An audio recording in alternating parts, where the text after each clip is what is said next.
E30 325iX was the first all-wheel drive car BMW ever made. And I want to convert mine to rear-wheel drive for a few reasons. Number one, the front-wheel drive components are expensive. $600 for used front axles? Are you joking me? And I also want to do some drifting, which is a lot easier to do with a rear-wheel drive car. And I don't think this has ever been done before. If you look online, it's just purists asking you to please not do it. But no purist is gonna ruin my fun. This also isn't the best example of an iX, so the purists shouldn't be too upset. Oh no. Oh no. Oh no. Oh no. Oh no. Oh no. Oh no. Oh no.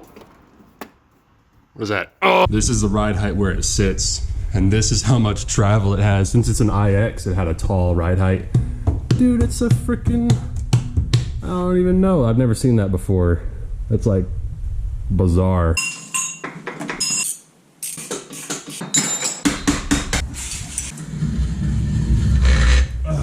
In order to do this swap, I went on eBay and I bought a rear-wheel drive shaft with bad U-joints for $69 nice. So the issue with my new drive shaft is it's way too short.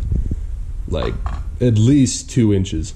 So, what I'm gonna do is bastardize my old drive shaft to add material to this one. Another issue is the mounting point on the old transfer case is way bigger than on the new drive shaft, so I'm gonna have to weld more material onto this to make it bolt up to my transmission. So I got the new drive shaft laid on top of the old transfer case and drive shaft, measured this distance here, and it looks like I'm gonna have to extend it by about 6 1/8 inch. So I'm gonna cut it.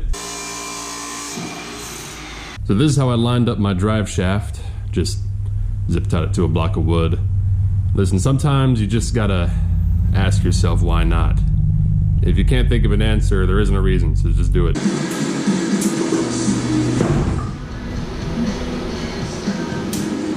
So the way I'm getting these non-replaceable U-joints out, I'm throwing it in the vise, pushing it as far as it'll go, and then I'm chiseling the cap off. Then I put it back in the vise, push it the other way so the needle bearings fall out. And that gives it enough room to come out.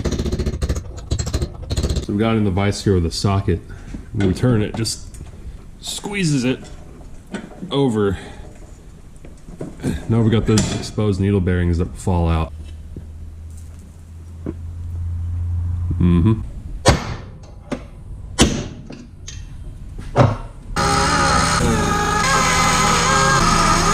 So I'm coming in here with the vise and the socket and just carefully pressing that new one in a little bit, then going to the other side, pressing a little bit, and the other side pressing a little bit, and just repeating that process about 15 million times until it's in. So what I'm doing now, since we can't use clips, is I'm just welding a washer right there to keep them in. I've seen people weld them straight to the U-joint, but I'd rather hold it in with the washer because that's hardened metal and blah blah blah and cracking and bleh.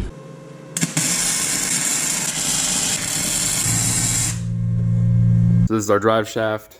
Got our washers welded in to keep the U-joints in. Those are feeling nice and limber. Got our tabs welded on. Got our carrier bearing on. We're good. So after taking the transfer case out, my transmission is, well, it's not attached anymore to the body. So I got a old post thing and some door hinges. We're gonna make a mount here or something.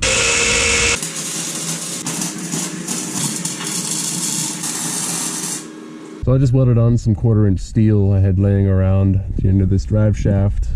Welded it on both ends so it goes onto the flex joint. And you can see right here where the weld is. Despite the iX not having a carrier bearing, it actually still had the bolt holes. So it's like BMW wanted me to do this.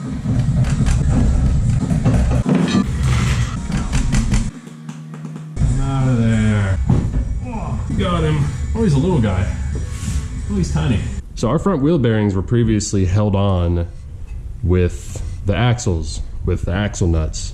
But we're not gonna have front axles anymore. So what I did was I went on Rock Auto and I bought 2 rear axles for $100. My idea is to cut the end off of this axle and just use this as a nut to hold the wheel bearing on.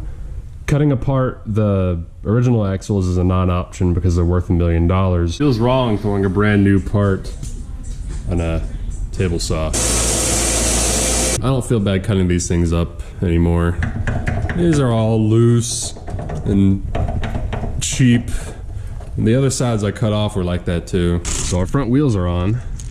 And if we look around here, you can see. That's the end of a CV joint holding our wheel bearing together. I mean, it works. I'm not gonna complain. So after everything was together, it was time to do some stress testing.